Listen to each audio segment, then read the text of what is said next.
here's a list of all the songs the Beatles recorded in the key of G, so we have a lot to choose from. I've included E minor in here as well, because E minor is the relative minor to the key of G. In other words, it uses the same chords, basically speaking.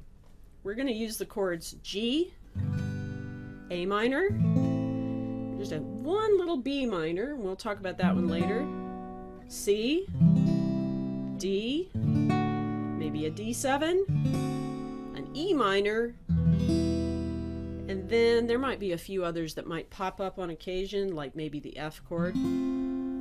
But mostly if you focus on getting good at these chords, you should be able to play quite a few songs quite well. So you don't need to know a ton of chords, just kind of like knowing a few simple words and being able to speak in a language. So here's our chords in G. So if you've got your guitar ready, hopefully, let's start with G, the one in the blue box. This is our most important chord. These are the primary chords in the key of G, are the most commonly used. For you folks who know a little bit about music theory, the G chord is known as chord number 1. Chord 1, and then we have the A minor, that's the 2 chord. Then we have C, the 4 chord. I've given you 2 different versions of C here, so you can play C with 2 fingers or 3 fingers. If 3 fingers is too difficult for you, you can just use 2. Then we're going to use a D7, 3-finger chord, the little triangle one.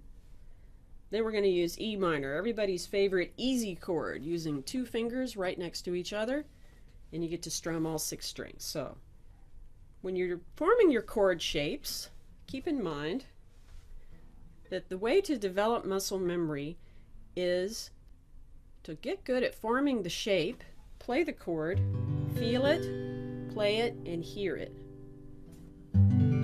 This causes connections to form in your brain. When your fingers are in a certain shape, it's almost like learning sign language. When your fingers are in a certain shape and you hear a nice sounding chord, your brain will trigger and go, oh, that's nice, that's it, that's right. That's it. That's the right place for my fingers to be in, and your brain will associate this place with this sound. So that's how to get good at a chord at first. If you have any trouble getting clear notes, it might be just a question of lifting your finger and moving just a tiny fraction, like 1 millimeter over, in order for all of your strings to be nice and clear. If you ever get a plinky string, that dull sound, it's just a question of, see how my finger is touching my A string, but if I curve it upward and go over the string like a highway overpass over the road, I'll get it. Nice clear notes. Just comes from practice, so be patient with yourself. When you're moving from one chord to the next, go ahead and give it a try. Try moving from G to maybe C. Now the trick to moving effectively is to move as little as possible. So when you change from one chord, don't lift all your fingers up way in the air. It's like starting all over again. Just lift them a tiny bit, move them just as much as you need to move them, and then put them right back down again. Now see how close I'm staying to the strings when I do this.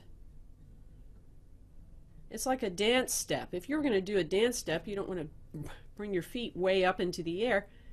You want to just move from one point to the next, right? The shortest distance between 2 points.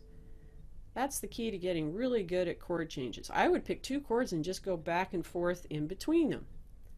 By practicing your chord changes between 2 chords over and over and over again, that repetition will form in your brain even faster.